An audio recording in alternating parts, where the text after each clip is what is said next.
আজকে আমাদের গৌরবের দিন, যে বিপ্লবের মাধ্যমে বাংলাদেশ আজকে নতুন বিজয় দিবস সৃষ্টি করল, সেটাকে সামনে রেখে এবং আরো মজবুত করে আমাদেরকে সামনে এগিয়ে যেতে হবে। যারা এটা সম্ভব করেছে, যে তরুণ সমাজ, তাদের প্রতি আমি আবার সমস্ত প্রশংসা এবং কৃতজ্ঞতা জানাচ্ছি তাদের। তারা আমার কাছে আছে, এরা এই দেশকে রক্ষা করেছে, এই দেশকে নতুনভাবে পুনর্জন্ম দিয়েছে এবং এই পুনর্জন্ম যে বাংলাদেশ করেন, সেই বাংলাদেশ যেন অত্যন্ত দ্রুতগতিতে এগিয়ে চলতে পারে, সেটাই হলো আমাদের সফল। সেটা আমরা রক্ষা করতে চাই, এগিয়ে যেতে চাই। আজকে আবু সাঈদের কথা মনে পড়ছে আমাদের, আবু সাঈদের ছবি বাংলাদেশের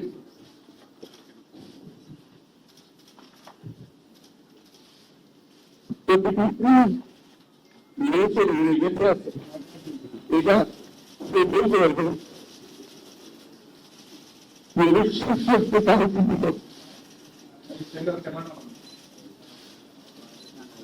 বন্দুকের সঙ্গে দাঁড়িয়ে আছে এবং তারপরের থেকে কোন পদ্ধতি আর পারবে না, সামনে নিয়ে এবং যতগুলি মারো মারতে পারে না। যার কারণে সারা বাংলাদেশ জুড়ে এই আন্দোলন শুরু হয়ে গেছে এবং যার কারণে বাংলাদেশ এই দ্বিতীয়বার স্বাধীনতা অর্জন করল। এই স্বাধীনতাটা আমাদেরকে রক্ষা করতেই হবে, শুধু রক্ষা করেন, এই স্বাধীনতার সুতো প্রতিটি মানুষের ঘরে পৌঁছতে হবে, তাই হলে এই স্বাধীনতার জন্য বলেন। এই স্বাধীনতাকে প্রথমত আমাদের প্রভাব, আমাদের প্রতিজ্ঞা যে আমাদের যেটা করতে হবে, ঘরে ঘরে পৌঁছাতে হবে। মানুষজন জানে যে বাংলাদেশ স্বাধীন করার অর্থ হলো ব্যক্তির পরিবর্তন, সুযোগের পরিবর্তন, তার ছেলেমেয়ের ভবিষ্যতের পরিবর্তন, এটা যেন প্রত্যেকে বুঝে রাখে। এবং আজকে তরুণ সমাজকে বোঝানো দেশ এটা তোমাদের হাতে, তোমরা এটাকে তোমাদের মনের মতো করে করেছিল, তোমরা যেভাবে স্বাধীন করতে পেরেছো, তোমরা যেভাবে তোমাদের মনের মতো করে করতে পারো এবং তোমাদের দেখে সারা জীবনে শিখবে কিভাবে একটা দেশ, একটা তরুণ সমাজ গ্রহণ করতে পারে এবং তাকে পাশে রাখতে পারে।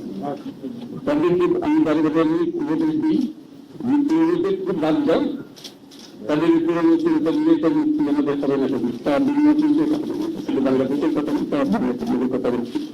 আমাদের মধ্যে যে শক্তি আছে, যে ক্রিয়েটিভিটি আছে, সৃজনশীলতা আছে, সেই সৃজনশীলতাকে কাজে লাগাতে হবে।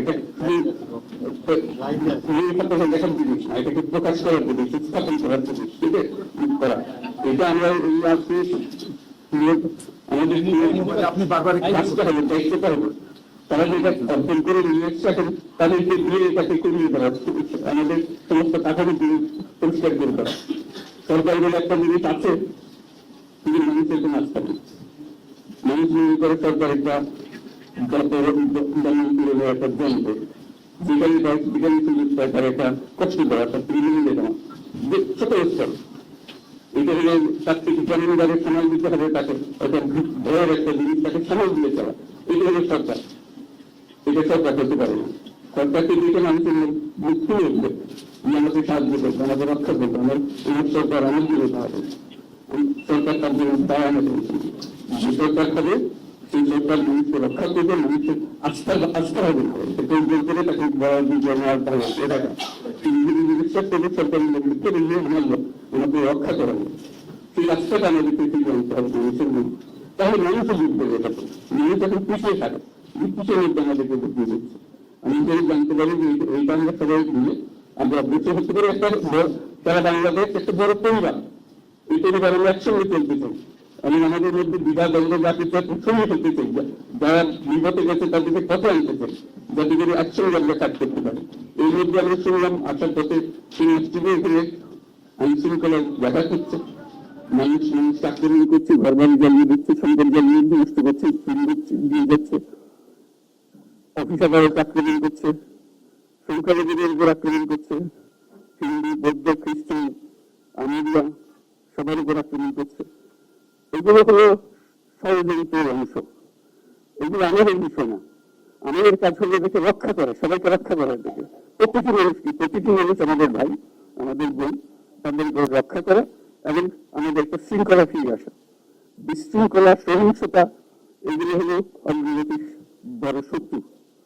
আমাদের যে যাত্রা শুরু হলো সেই যাত্রার শত্রু, কাজে এই শত্রুকে যাতে রোধ করা যায়, তাদেরকে বুঝিয়ে শুনিয়ে হোক, তাদেরকে আইন শৃঙ্খলার হাতে দিয়ে হোক, এটা বোঝাতে হবে। তাকে মেরে দিতে এটা ঠিক না, আইন শৃঙ্খলা নিজের হাতে ঠিক না। তাকে আমাদের আইন শৃঙ্খলা বাহিনী এমন হতে হবে, তাদের হাতে যেগুলো আমরা নিশ্চিন্ত থাকবে তার একটা বিহিত হবে। এমন যেন আমরা হাতে দিয়ে দিলাম 2 টাকা দিয়ে আবার ছেড়ে দিল, এটা যেন আবার না হয়।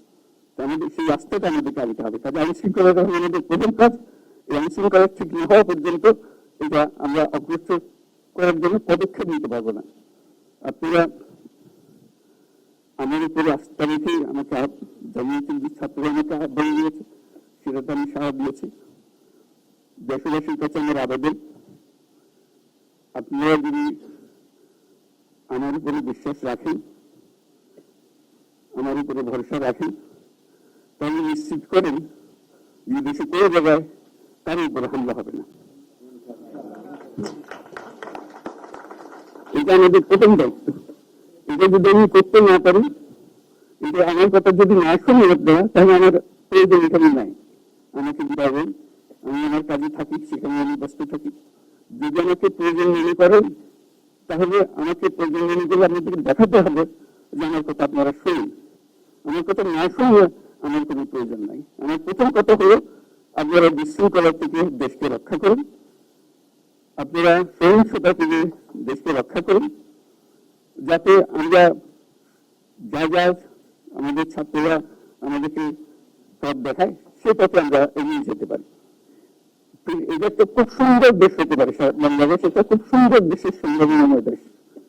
তবে এই সম্ভাবনাগুলো আমরা নষ্ট করে দিয়েছি। এখন আবার সেই বীজতলা আবার তৈরি করতে হবে, আবার আমাদেরকে জেগে উঠতে হবে। তারাই এই বীজতলা তৈরি করবে, তাদের হাত দিয়ে হবে এবং তাদের দিকে আমরা তাকাবো, এবং আমরা তাদের নির্দেশ মতো আমরা অগ্রসর হব।